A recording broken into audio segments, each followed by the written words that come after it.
The following program is sponsored by Happy Science.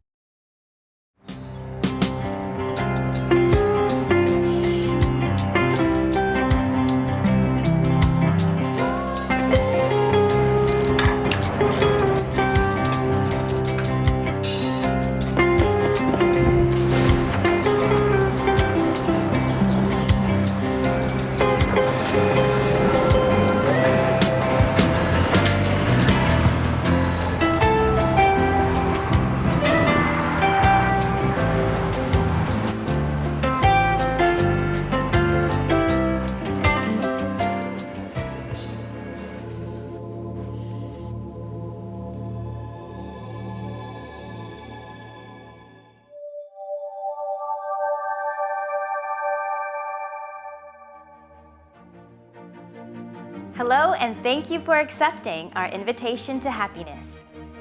Ryuho Okawa is known as a global visionary because of his deep spiritual insight and commitment to guide the world to a brighter future.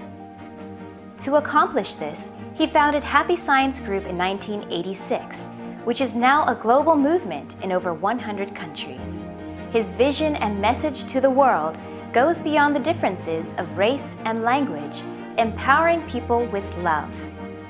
Together, in this 8-part series, we will explore practical ways on how you can be happy and how you can take part in creating happiness as a society. At some point in our lives, we all wonder what will happen after we die. Where do we go? What is it like? Most of us have all experienced death, whether it was a death of a loved one or maybe even a near-death experience yourself. There have been many records of what happens after death, and recently there was a neurosurgeon who wrote a book on his own experience. If you were asked the question, what happens after death, would you have an answer? But before we go any further, let's take it to the streets and ask the people in New York about what they think happens after death. What happened after you die? I really don't know, but I do believe that there's a better place after this. I watch the history channels and, I read a lot of Bibles, and you know what? I do believe there's a better place after this, and the only thing I could say is never give up your dreams. I believe the word of God. The afterlife, after death there's life. That life we cannot say what it's going to be. We can only know what this present life holds. I think that our bodies return their mass to the earth that it came from. And if we have a soul, then it probably doesn't stick around. I don't know where it goes though. Well, hopefully I get to be reabsorbed back into this amazing planet. How about you? What do you think happens after death? Today we'll explore the world after death. Happy Science has grown larger as a religious organization, so I often give a lecture based on the natural presumption that the other world exists. However, many people in the world don't naturally believe that the other world exists.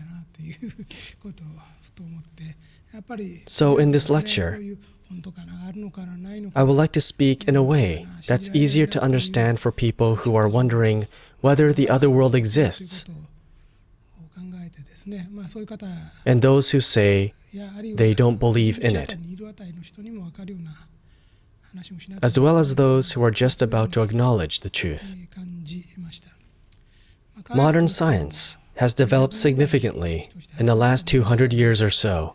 However, just considering religions that still exist today, there is a history of more than several thousand years. It must be quite hard for science to assess religion, which existed even before science began to develop. When we discuss with scientific-minded people, scientists and materialists who do not believe in the other world and the spirit world, it seems as if they're holding a 12-inch ruler and saying, if I can't measure it, then I won't believe it. What people mean when they say they don't know or can't believe in the other world is this. Isn't it unkind not to let people in this world know that such a place really exists and that Buddha and God exist as well? If such things really do exist, then surely it would have been available for more people to know. Since humans can't easily comprehend those things, they probably don't exist. That which can't be confirmed by experiment isn't worth believing. However, not everyone can recognize such things. And the reason is because this world and our lives are some kind of test. Humans come to the spirit world, which is the real world, dwell in a physical body, and live in the material world. They are tested to see how much they are able to grasp the spiritual view of life, or how much they can experience and practice what they've learned from Buddha and God while living in this material world. People accumulate diverse experiences in this life, but those are tests. When the test is over and our life ends, we will come to understand about the spirit world. When our test is done, we will be given a comprehensive review of our lives, and we will be given a general overview of our life on earth. The spirit world will remain invisible during our life on earth. This life is a kind of test, so we can't be given all the answers. However, we can receive a lot of clues during our lifetime. Various opportunities have been prepared for us in order to realize this. During this life, we will be asked many questions. What will you gain from the various possibilities in this life? What will you grasp as your ideas, philosophy, or the conclusion of your life? Moreover, we will know whether we achieved a passing score or not when we die. At this point, we will see a flip in worldly values, such as success or failure in life and in society.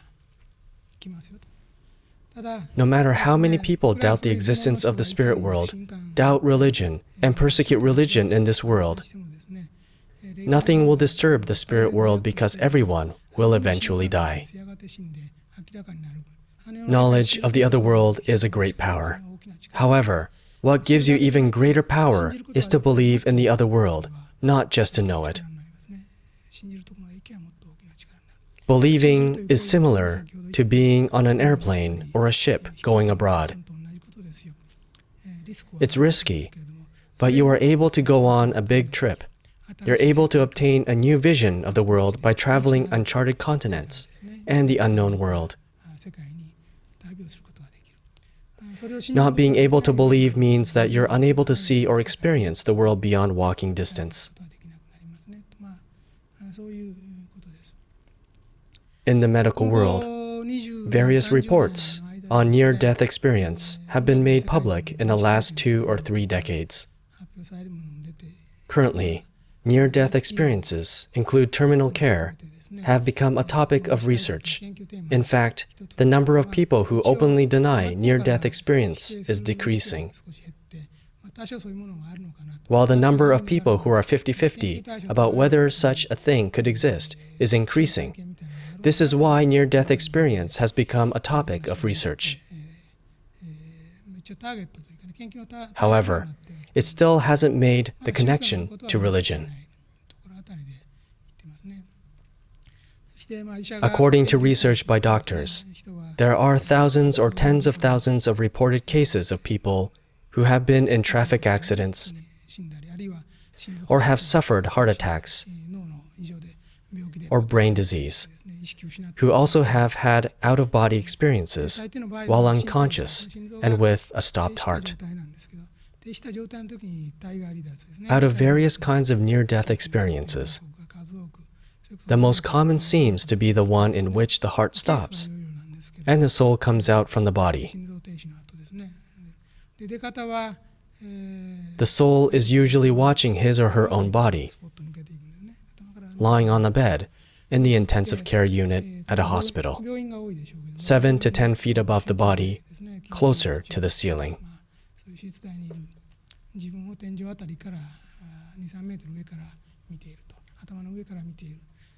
Happy Science's view on brain death is that a person is not considered dead as long as his heart remains beating.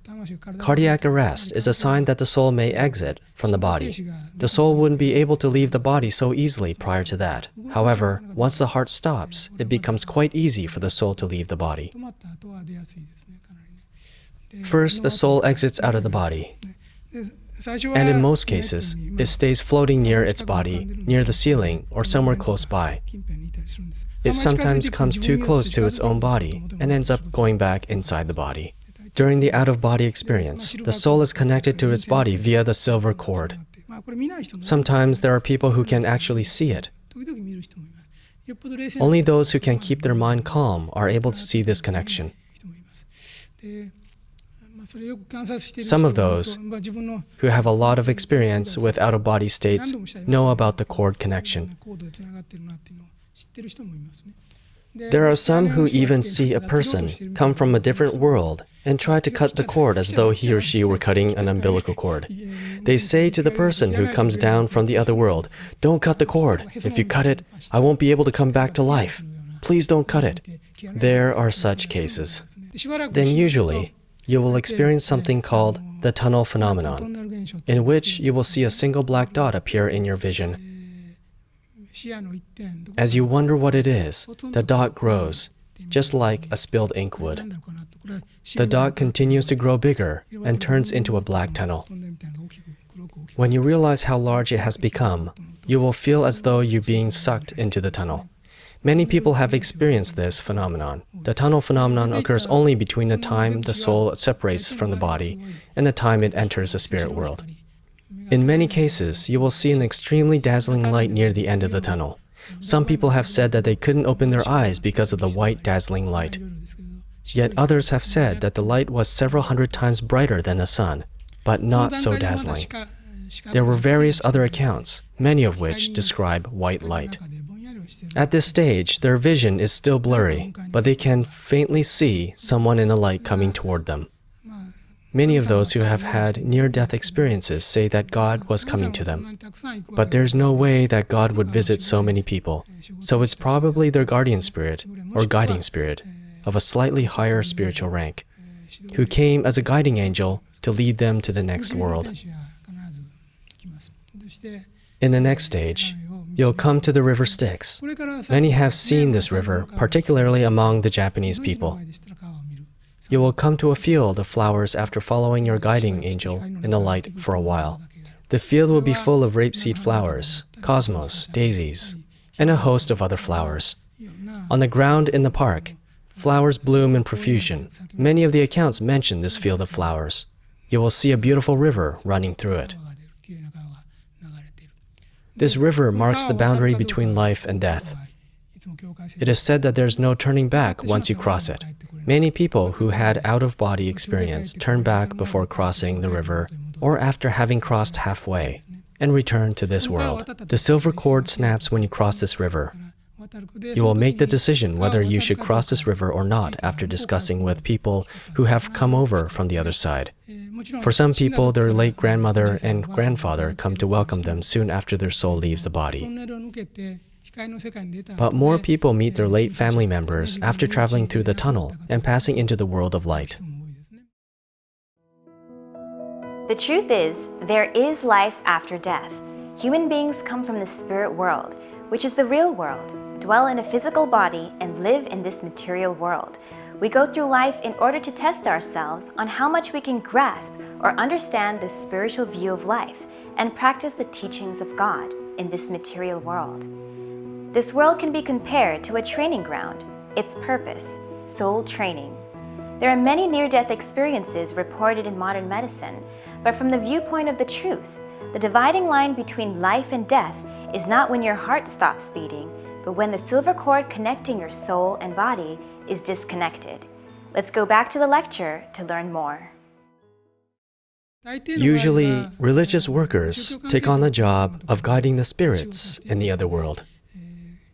Most people in this world belong to a religious group, such as Christianity and Buddhism.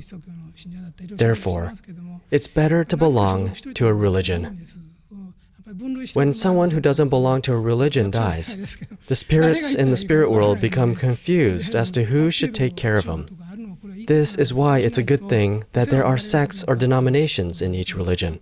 Otherwise, it would be unclear as to who in the other world will take care of that person, and he will end up causing trouble. As long as he belongs to a religious group, its representatives will welcome him and be in charge of taking care of him so that everything goes very smoothly. If the person is a Christian, then a Christian angel will come as a guide and lead him. And where he goes after crossing the Styx is a church, of course. If a person is a Buddhist, then he will be taken to a temple. There are temples and shrines in the other world too. In this way, each person is led to a facility of the religion he belongs to and is given guidance on the other world. It's better to have a connection to some religion or denomination, even just for the time being. Otherwise, you'll have a hard time in the other world. Of course, after death, it is often the case that relatives come, such as a mother or a father. But it does not always happen that way. There are also people who are in the middle of spiritual training, and as a result of which, they are unable to go help. In such situations, because help is still far off and the person is in pain, it is best to have some religious affiliation. Although a person may have no faith himself, fortunately, he can connect to a religion if a friend or someone close to him has faith. There are over 6 billion people on Earth, and someone dies in an accident or dies of sickness every day. This is immediately conveyed to the spirit world, and a spirit with a connection to that person will come to meet him. Thankfully, friends and relatives come as well, and even supporters from the same religion come to help. Many people in the other world know of a person's death. Seeing this, we realize how much each person is cared for and realize so many spirits are at this work. When you die, you start having flashbacks and begin to look back on your life. This becomes in many forms depending on the individual. In some cases, you will see your life through a mirror or a movie screen. In other cases, you will see various scenes in a recollection of your memories. According to reports on near-death experiences, strangely enough, everybody makes a common point that there is no such thing as time in the other world. Time is dependent on the Earth's rotation, so there's no concept of time in the other world. In the reports, everyone says that the other world has no sense of time and space. That's exactly how it is. When you recall your past, you'll be able to recall your whole life in an instant, making you wonder if such a thing is actually possible. Usually, you would think it would take several years to review even the highlight versions of your life, but you'll be able to recall everything in a moment, starting with your childhood. It's been reported that everything comes back to mind, including the good and the bad, the time you got into a fight, when things went right, relationships with your parents, siblings, and children, friendships, about school and the workplace. At that time, you don't only see your life from your own perspective. Interestingly, you also see things from the standpoint of a third party. For example, you'll be able to see the scenes of you and a friend fighting during your childhood through the eyes of someone else. Consequently, this is not a memory of what you saw with your own eyes. That information, in fact, comes from your guardian spirit.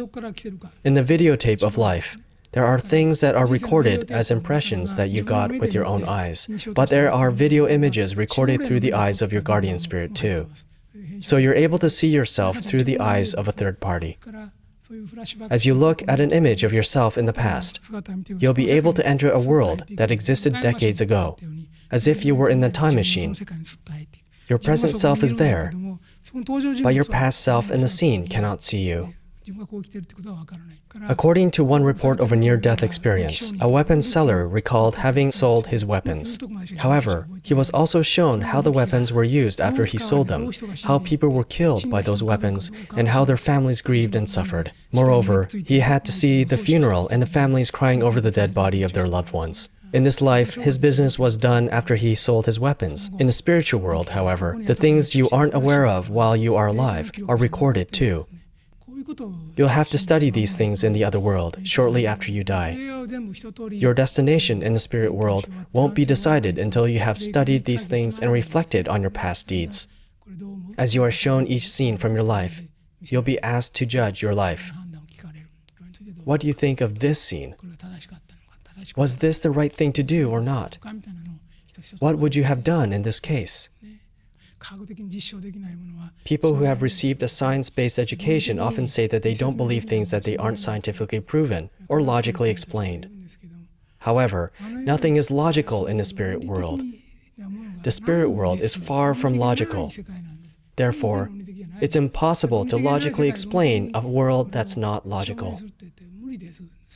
It is just like measuring the size of a sky by using a 30-centimeter ruler, as mentioned earlier, which is impossible. The only logical thing about the spirit world might be the law of cause and effect, as taught in Happy Science. In other words, it's the law of cause, condition, result, and reward.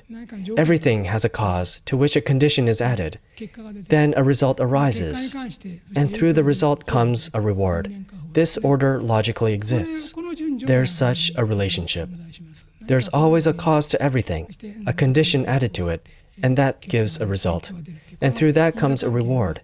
However, there's nothing logical at all about the spirit world aside from this. I've mentioned about having to pass through a tunnel through the near-death experience. But this is for people in general who don't have much knowledge or experience regarding the afterlife, who live every day soaked in the three-dimensional vibration. In my case, I can move straight to the spirit world without going through the tunnel. I now exist in a three-dimensional world. However, the truth is, all fourth, fifth, sixth, seventh, eighth, and ninth dimensional space coexist in this three-dimensional space. Shakyamuni Buddha was correct in saying that the dimension of enlightenment you obtain in this world and the dimension of the other world you return to will be the same. Which world you'll go after death is determined by how well controlled your mind is and the dimension of enlightenment you've obtained at that point. A person whose mind isn't well refined has a third-dimensional vibration. So if you do, you'll struggle to make it to the fourth-dimensional world after death. You'll need to experience something similar to shedding your skin or growing out a shell. Also, after you go back to the other world, you must remove a lot of the worldly grime that's stained on you. You have to scrub off the dirt you accumulated from the diverse experiences of this world, study the essence of time and space, and experience what is to be a human being. After going through this process, you'll come to know the purpose of your life and mission for the very first time. You'll think, so that was the purpose of my life. The afterlife is not intended to be a place for you to suffer or lament. Of course, it can be that kind of place for people who live a mistaken way of life. However, for those who live righteously, the other world will be far more beautiful, peaceful, and happier than this world. It's such a wonderful world that only a small number of spirits want to come back to this world. In a sense, your life in this world is a test. You accumulate many experiences and are experimented with for a certain period of time without you knowing. And depending on the results, you may end up in a world of suffering. This is why it's a huge problem not to know the truth. Modern society is in a truly dangerous state because many people consider this truth an unscientific superstition or an obsolete idea that only people long ago believed in. We have the job to save people in this world, and this job will continue even after we die and return to the other world. Actually, in the other world, almost everything is decided based on religious values. That's why religious work is very important. If you can't go back to heaven because you mistook your life course despite self-reflecting and disciplining yourself while you were alive, please pray. Your prayer will surely reach the heavenly world, and some means of salvation will be at work. Angels will come to help you, or perhaps some other means to save you. Don't forget to pray. Even a short prayer is effective. This is a tool to make contact with the higher realm in the spirit world. It is important to have those kinds of tools. Reflection, prayer, and recitation of sutras are all cell phones that will connect you to the other dimension, the higher realms in the spirit world. I wish each and every one of you experienced those things. After departing earthly life, the deceased are shown the life they just lived. Meaning, with the help from angels, the newly deceased review their lives from start to finish. They hear the thoughts they had and see the things they did. What determines their ultimate destination is a level of spiritual awareness or enlightenment they attained while living in the earthly world. In the other world, almost everything is decided based on your thoughts and deeds. People who live with an honest and good life in this world will be the happier ones in the spirit world. Self-reflection, prayer, and being aware of your thoughts and deeds are just some of the ways to get in contact with and receive guidance from higher spirits to achieve happiness both in this world and the next. Once again, thank you for accepting our invitation to happiness, and join us next week where we will explore what is needed for world peace. See you next time.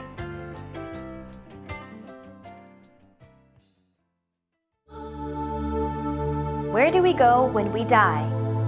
The 9 Dimensions uncovers the mysteries of the afterlife.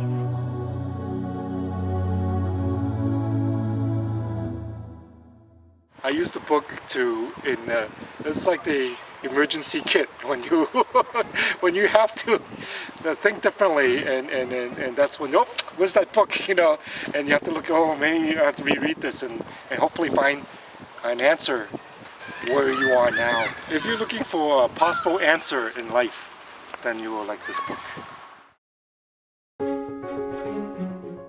Why are we here? How do we find happiness? What is the nature of the soul? Imagine if life's questions could be answered. Imagine if we could understand God's designs and intentions and discover more than our life goals, but also how to attain them. In the laws of the sun, Ryuho Okawa shows us the universal spiritual laws and how we can live in harmony with them. Learn how our thoughts influence reality, the nature of love, and the guiding principles on the path to enlightenment.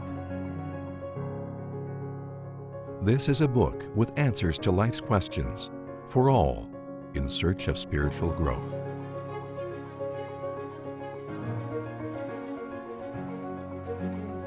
From an author who writes to unite humankind in peace and harmony. The Laws of the Sun. Available now.